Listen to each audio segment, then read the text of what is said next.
Oggi ti propongo un esercizio per mettere alla prova il tuo italiano. È un esercizio che personalmente mi piace un sacco e che ho già portato su questo canale. Si chiama Prova l'errore.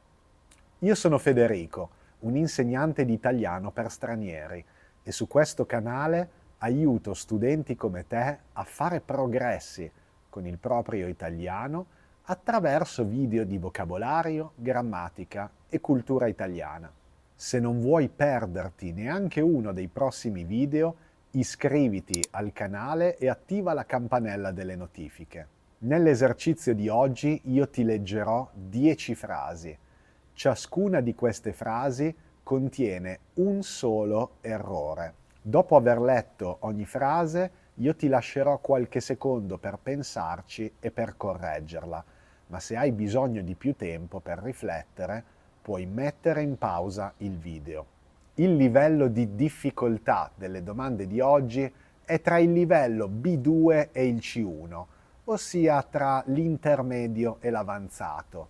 Se pensi che sia un livello troppo alto per te, puoi sempre recuperare uno dei miei video passati in cui propongo lo stesso identico esercizio per un livello più basso, A2, B1. Iniziamo con la prima frase del nostro esercizio. Gli studenti credevano che fossero pronti per l'esame, ma purtroppo è stato un disastro. Nessuno l'ha superato. Ti do qualche secondo. L'errore è il seguente. Non possiamo usare la struttura che più congiuntivo, che fossero. In questa frase dobbiamo usare la struttura di più infinito. Gli studenti credevano di essere pronti per l'esame. Quando il soggetto della frase principale è lo stesso della frase subordinata, non usiamo il congiuntivo, usiamo la struttura di più infinito. Gli studenti credevano di essere pronti per l'esame. Prossima frase. Le iscrizioni sono gratuite e aperte a qualunque voglia partecipare.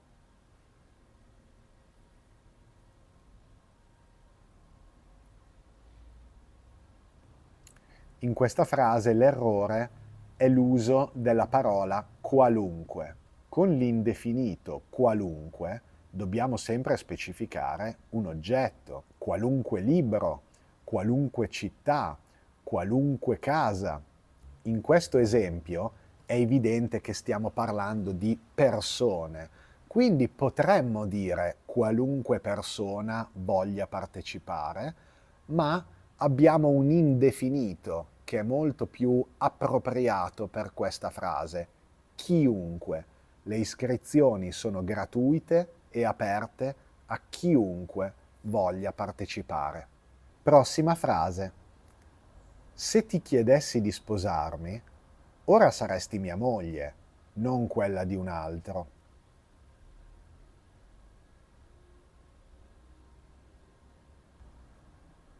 Dobbiamo correggere la coniugazione del verbo chiedere, se ti chiedessi di sposarmi. Perché dobbiamo cambiare la coniugazione del verbo chiedere? Perché se ti chiedessi di sposarmi è una struttura ipotetica che si riferisce al presente. Ma io so, leggendo il resto della frase, che questa donna è sposata con un altro uomo. Quindi è evidente che io voglio esprimere un pentimento per qualcosa che non ho fatto nel passato. Quindi la prima parte della frase si riferisce al passato. Per questo dobbiamo usare il congiuntivo trapassato. Se ti avessi chiesto di sposarmi, ora saresti mia moglie, non quella di un altro. Questa struttura si chiama periodo ipotetico del terzo tipo e si riferisce a una condizione passata che oggi non è più realizzabile e alle sue probabili conseguenze. Se avessi studiato medicina, ora sarei un medico. Prossima frase. Le persone permalose me la prendono facilmente. Una persona permalosa in italiano è una persona che si offende facilmente, che prende le cose sul personale.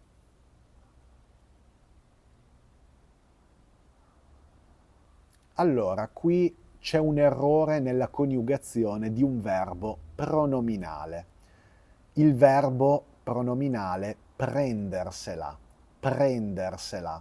Questo verbo, usato moltissimo in italiano, significa offendersi. Il verbo prendersela è formato dal verbo prendere, dal pronome riflessivo si, che diventa se, e dal pronome oggetto diretto la, prendersela.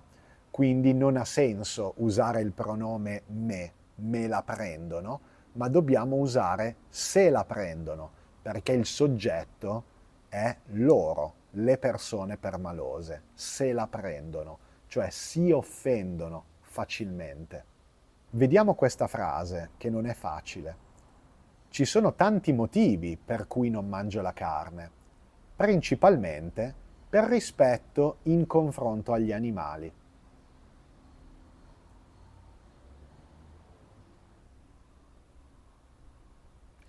Qui l'errore è in confronto agli animali. Dobbiamo dire nei confronti degli animali, perché in confronto a si usa per fare un confronto, un paragone.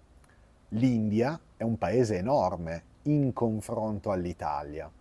In questa frase però dobbiamo usare nei confronti di, che è un'espressione che si usa per indicare il destinatario di un gesto, di un comportamento, di un'emozione.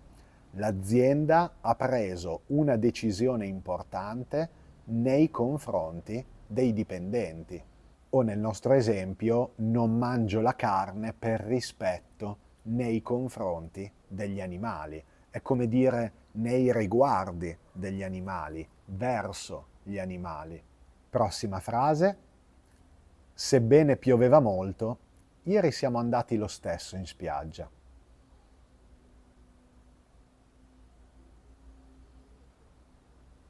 In questa frase, dopo la congiunzione sebbene, dobbiamo necessariamente usare il modo congiuntivo.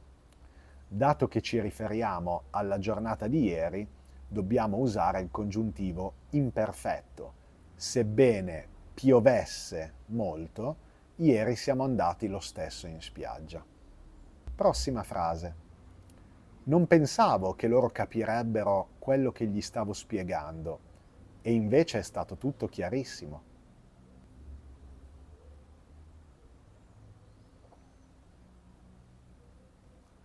Qui l'errore sta nell'uso del condizionale presente. Non pensavo che loro capirebbero. Non pensavo che è una frase principale che si riferisce a un'azione avvenuta nel passato. Il verbo capire è un'azione posteriore rispetto alla frase principale e per indicare posteriorità rispetto al passato dobbiamo usare il condizionale passato, il condizionale composto. Avrebbero capito. Non pensavo che loro avrebbero capito quello che gli stavo spiegando e invece è stato tutto chiarissimo. Quindi ricorda che il condizionale passato può essere usato per esprimere posteriorità quando la frase principale è al passato. Questo concetto grammaticale si chiama futuro nel passato. Per esempio, pensavo che saremmo andati in montagna, ma mio padre è voluto andare al mare. Prossima frase. Gliene ho parlato, ma non credo che ha capito.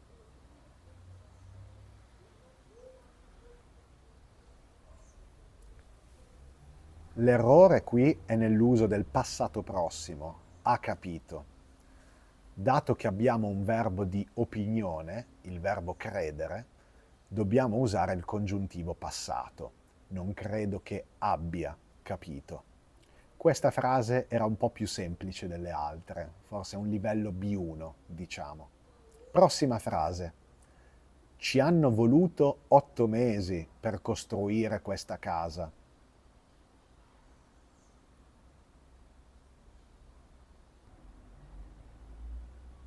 Qui l'errore è la coniugazione del verbo pronominale volerci. Volerci nei tempi composti vuole sempre l'ausiliare essere. Ci sono voluti 8 mesi per costruire questa casa. Ovviamente con l'ausiliare essere dobbiamo anche concordare il participio per genere e numero con l'oggetto, i mesi, quindi una parola maschile plurale. Ci sono voluti 8 mesi per costruire questa casa. E siamo arrivati all'ultima frase del nostro esercizio. Fa attenzione al cellulare quando sali in metropolitana, altrimenti qualcuno se ne frega.